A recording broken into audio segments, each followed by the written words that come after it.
The court meets today to deliver its open court its decision on the request for the modification of the order of March 28, 2024, regarding provisional submitted by South Africa on May 10, 2024, in the case concerning application of the Convention on the Prevention and Punishment of the Crime of Genocide in the Gaza Strip, South Africa versus Israel.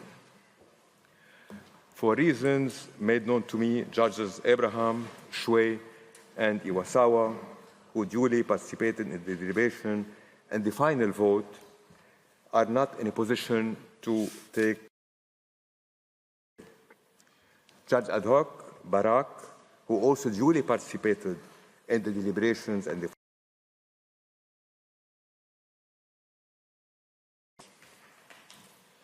I recall that on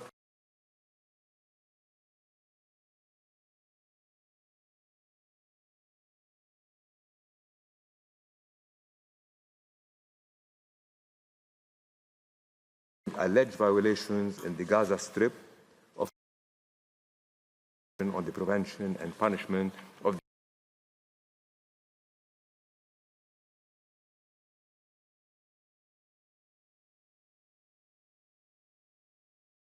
that on December 29, 2023, South Africa filed in the registry of the court an application instituting proceedings against Israel concerning alleged violations in the Gaza Strip of obligations under the Convention on the Prevention and Punishment of the Crime of Genocide, to which I shall refer as the Genocide Convention.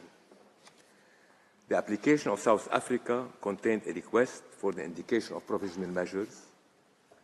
After hearing the parties, the court indicated certain provisional measures by an order issued on January 26, 2024. By a letter dated February 12, 2024, South Africa, referring to, I quote, the developing circumstances in Rafah, end of quote, called upon the court urgently to exercise its power under Article 75, paragraph 1 of the Rules of Court. The registrar informed the parties of court's decision in response to that communication by letter on 16 February 2024. On March 6, 2024, South Africa requested the court, I quote, to indicate further provisional measures and or to modify its provisional measures indicated on January 26, 2024. By an order of March 28, 2024, the court reaffirmed the provisional measures indicated in its order of January 26, 2024, and indicated certain additional provisional measures. On May 10, 2024, South Africa submitted to the court what it described as an urgent request for the modification and indication of provisional measures, pursuant to Article 41 of the statute and Articles 75 and 76 of the Rules of Court. In accordance with usual practice, I shall not read the introductory paragraphs of the order, which set out the procedural history of the case. I shall also omit or summarize some other paragraphs. I shall therefore begin by reading the order at paragraph 20. The court begins by noting that, in its view, South Africa's present request is a request for the modification of the order of March 28, 2024. For this reason, the court must determine whether the conditions set forth in Article 76, paragraph 1 of the Rules of Court have been fulfilled. That paragraph reads as follows, I quote, at the request of a party or proprio motu, the court may, at any time before the final judgment in the case, revoke or modify any decision concerning provisional measures if, in its opinion, some change in the situation justifies such revocation or modification. End of quote. The court must first ascertain whether, taking into account the information that the parties have provided with respect to the current situation, there is reason to conclude that the situation that warranted the decision set out in its order of March 28, 2024, has changed since that time. If the court finds that there was a change in the situation since the delivery of its earlier order, it will then have to consider whether such a change justifies a modification of its earlier decision concerning provisional measures. Any such modification would be appropriate only if the general conditions laid down in Article 41 of the Statute of the Court were also met in this instance. The Court thus begins by determining whether there has been a change in the situation that warranted the decision set out in its order of March 28, 2024. The Court recalls that in its order of January 26, 2024, it noted that the military operation conducted by Israel following the attack of October 7, 2023, had resulted in, I quote, a large number of deaths and injuries, as well as the massive destruction of homes, the forcible displacement of the vast majority of the population, and extensive damage to civilian infrastructure. End of quote. In its decision communicated to the parties by letters of 16 February 2024, the Court noted, quoting the United Nations Secretary General, that the developments in the Gaza Strip and Rafah in particular, I quote, would exponentially increase what was already a humanitarian nightmare with untold regional consequences. End of quote. The Court further records that in its order of March 28, 2024, it observed with regret that the catastrophic living conditions of the Palestinians in the Gaza Strip had deteriorated further since January 2024, especially in view of the prolonged and widespread deprivation of food and other basic necessities to which the Palestinians in the Gaza Strip had been subjected. In the present order, the Court notes that the catastrophic humanitarian situation in the Gaza Strip, which, as stated in its order of January 26, 2024, was at serious risk of deteriorating, has deteriorated, and has done so even further since the Court adopted its order of March 28, 2024. In this regard, the Court observes that the concern that it expressed in its decision communicated to the parties on February 16, 2024, with respect to the developments in Rafah have materialized, and that the humanitarian situation is now to be characterized as disastrous. After weeks of intensification of military bombardments of Rafah, where more than 1 million Palestinians had fled as a result of Israeli evacuation orders, covering more than 3/4 of Gaza's entire territory, on May 6, 2024, nearly 100,000 Palestinians were ordered by Israel to evacuate the eastern portion of Rafah and relocate to Al-Mawasi and Khan Yunis areas ahead of a planned military offensive. The military ground offensive in Rafah, which Israel started on May 7, 2024, is still ongoing and has led to new evacuation orders. As a result, according to United Nations reports, nearly 800,000 people have been displaced from Rafah as at May 18, 2024.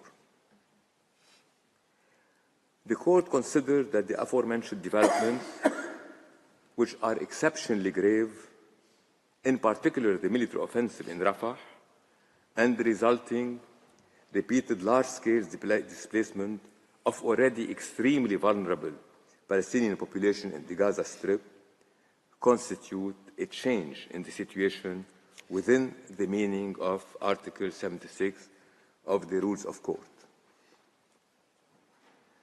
The Court is also of the view that provisional measures indicated in its order of March 28, 2024, as well as those reaffirmed therein, do not fully address the consequences arising from the change in the situation previously explained, thus justifying the modification of these measures. However, in order to modify its earlier decision concerning provisional measures, the Court must still satisfy itself that the general conditions laid down in Article 41 of the Statute of the Court are met in the current situation. The Court next turns to the conditions for the indication of provisional measures. It recalls that in its orders of January 26, 2024 and March 28, 2024, it concluded that, prima facie, it had jurisdiction pursuant to Article 9 of the Genocide Convention to entertain the case. The Court sees no reason to revisit that conclusion for the purposes of deciding on the present request.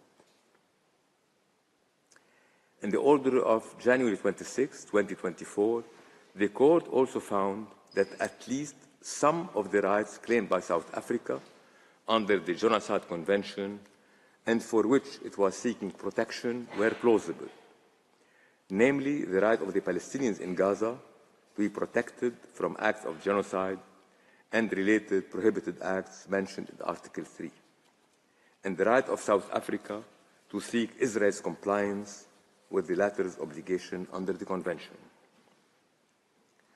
The Court saw no reason to revisit this conclusion in its order of March 28, 2024.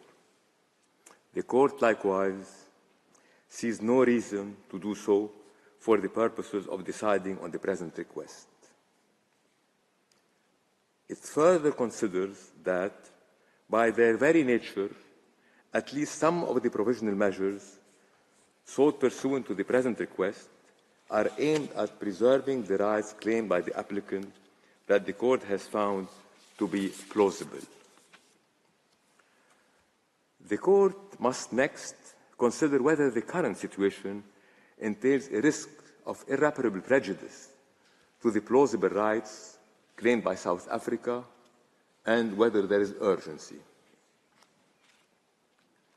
The Court recalls in this regard that it has previously concluded that in view of the fundamental values sought to be protected by the Genocide Convention, the plausible rights in question in these proceedings are of such a nature that prejudice to them is capable of causing irreparable harm. The Court recalls that on May 7, 2024, Israel began a military offensive in Rafah following weeks of intensified bombardment, and that as a result, approximately 800,000 Palestinians were displaced from Rafah as at May 18, 2024. The Court notes that senior United Nations officials have consistently underscored the immense risks associated with the military offensive in Rafah. For instance, on May 3, 2024, the spokesperson of the Office for the Coordination of Humanitarian Affairs warned that an assault on Rafah would put, I quote, hundreds of thousands of people at imminent risk of death, end of quote, and would severely impact the humanitarian operation in the entire Gaza Strip, which is run primarily out of Rafah. On May 6, 2024, the United Nations Children's Fund indicated that about half of the approximately 1.2 million Palestinians sheltering in Rafah were children, and warned that military operations therein would result in, I quote, the few remaining basic services and infrastructure they need to survive being totally destroyed, end of quote. The United Nations sources indicate that the aforementioned risks have started to materialize and will intensify even further if the operation continues. For instance, on May 8, 2024, the Director General of the World Health Organization stated the Al-Najjar Hospital, one of the last remaining medical facilities in the Rafah Governorate, was no longer functional due to the ongoing hostilities in its vicinity. On May 17, 2024, the World Food Programme warned that it had been able to access its warehouses in Rafah it hadn't been able to access its warehouses in Rafah for over a week, and observed that, I quote, the incursion into Rafah is a significant setback to recent modest progress on access, end of quote. On the basis of information before it, the court is not convinced that the evacuation efforts and related measures that Israel affirms to have undertaken to enhance the security of civilians in the Gaza Strip, and in particular those recently displaced from the Rafah Governorate, are sufficient to alleviate the immense risk to which the Palestinian population is exposed as a result of the military offensive in Rafah.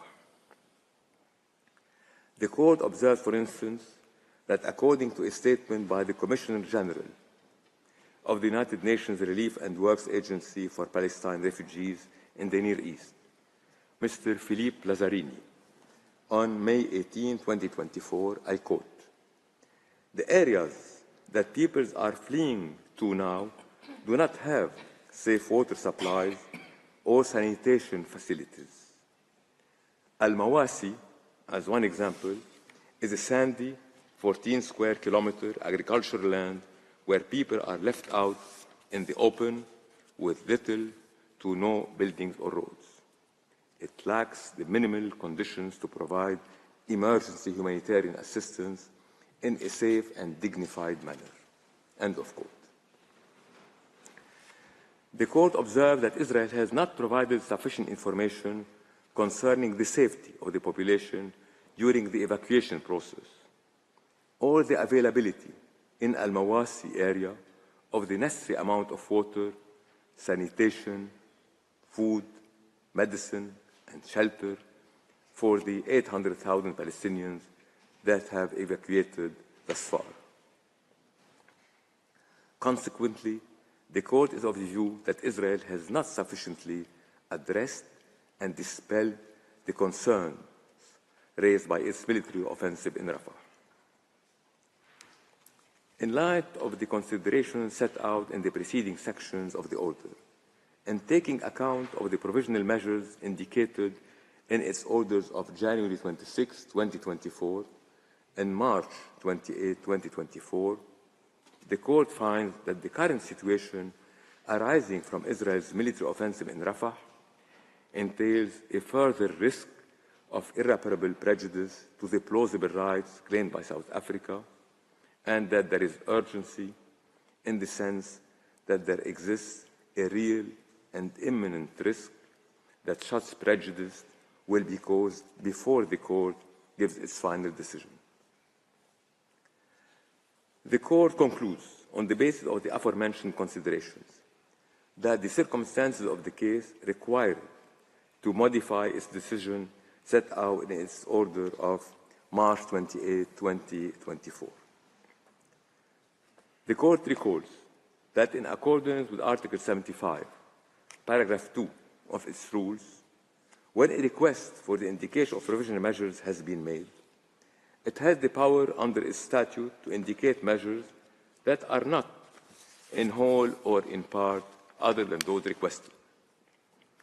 In the present case, having considered the terms of the provisional measures requested by South Africa and the circumstances of the case, the Court found that the measures to be indicated need not be identical to those requested. The Court considered that, in conformity with its obligations under the Genocide Convention, Israel must immediately halt its military offensive and any other action in the Rafah governorate which may inflict on the Palestinian group in Gaza conditions of life that could bring about its physical destruction in whole or in part. The Court recalls that in its order of January 26, 2024, it ordered Israel inter alia to, I quote, take effective measures to prevent the destruction and ensure the preservation of evidence related to allegations of acts within the scope of Article 2 and Article 3 of the Genocide Convention, end of quote. In the present circumstances, the Court is also of the view that, in order to preserve evidence related to allegations of acts falling within the scope of Article 2 and Article 3 of the Genocide Convention, Israel must take effective measures to ensure the unimpeded access to the Gaza Strip of any commission of inquiry, fact-finding mission, or other investigative body mandated by competent organs of the United Nations to investigate allegations of genocide. The Court also considers that the catastrophic situation in Gaza confirmed the need for the immediate and effective implementation of the measures indicated in its orders of January 26, 2024 and March 28, 2024, which are applicable throughout the Gaza Strip, including in Rafah. In these circumstances, the Court finds it necessary to reaffirm the measures indicated in those orders.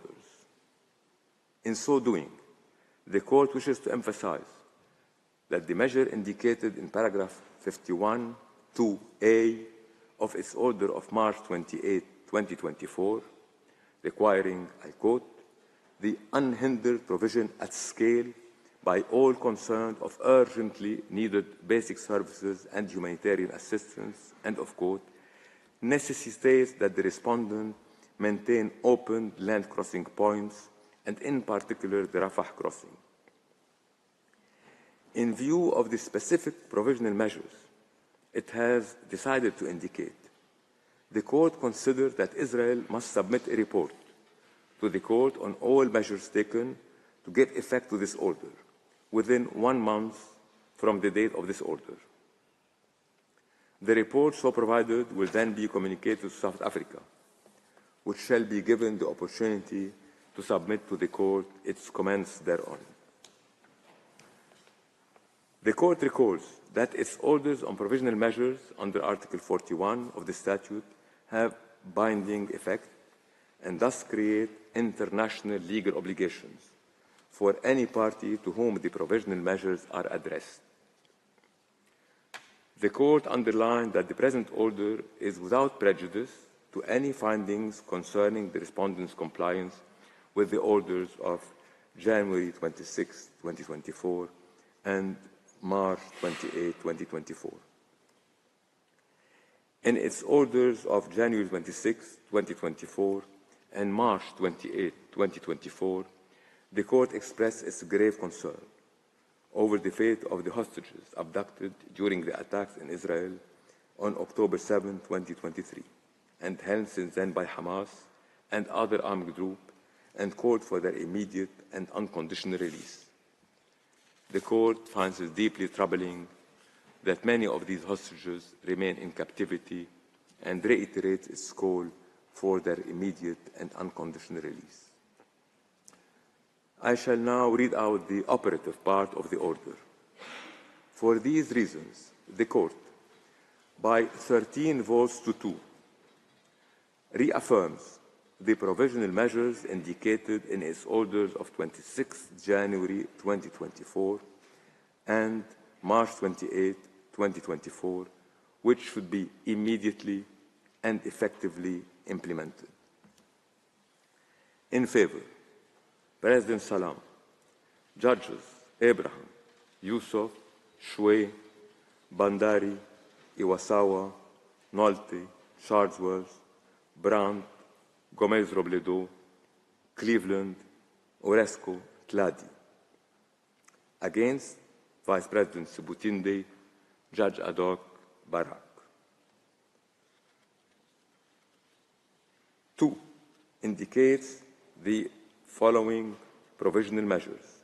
The State of Israel shall, in conformity with its obligations under the Convention on the Prevention and Punishment of the Crime of Genocide, and in view of the worsening conditions of life faced by civilians in the Rafah Governorate, A, by 13 votes to 2, immediately halt its military offensive and any other action in the Rafah Governorate which may inflict on the Palestinian group in Gaza conditions of life that would bring about its physical destruction in whole or in part.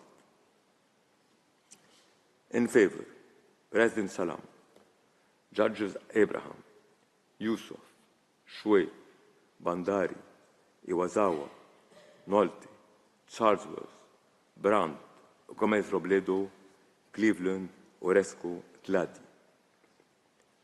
Against, Vice President Sebutinde, Judge ad hoc Barak. By 13 votes to 2, maintain open the Rafah crossing for unhindered provision at scale of urgently needed basic services and humanitarian assistance. In favor, President Salam, Judges Abraham, Yusuf, Shway, Bandari, Iwasawa, Nolte, Charlesworth, Brandt, Gomez-Robledo, Cleveland, Oresco, Tladi. Against, Vice President Sebutinde, Judge ad hoc Barak. C, by 13 votes to 2, take effective measures to ensure the unimpeded access to the Gaza Strip of any commission of inquiry, fact-finding mission, or other investigative body mandated by competent organs of the United Nations to investigate allegations of genocide. In favor, President Salam, Judges Abraham, Yusuf, Shway, Bandari, Iwasawa, Nolte, Charlesworth, Brandt, Gomez-Robledo, Cleveland, Oresco, Tladi. Against, Vice President Sebutinde, Judge ad hoc Barak. 3. By 13 votes to 2, decides that the State of Israel shall submit a report to the Court on all measures taken to give effect to this order within 1 month as from the date of this order. In favor, President Salam, Judges Abraham, Yusuf, Shway, Bandari, Iwasawa, Nolte, Charlesworth, Brandt, Gomez-Robledo, Cleveland, Oresco, Tladi. Against, Vice President Sebutinde, Judge ad hoc Barak. I shall now call on the Registrar to read the operative part of the order in French.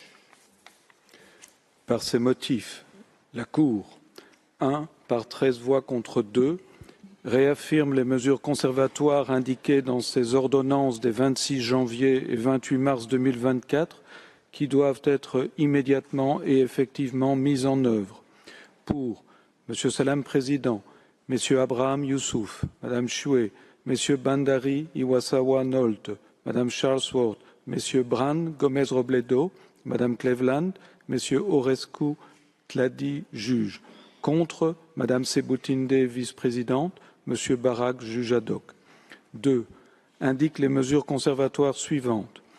L'État d'Israël doit, conformément aux obligations lui incombant au titre de la Convention pour la prévention et la répression du crime de génocide, et au vu de la dégradation des conditions d'existence auxquelles sont soumis les civils dans le gouvernorat de Rafah, A.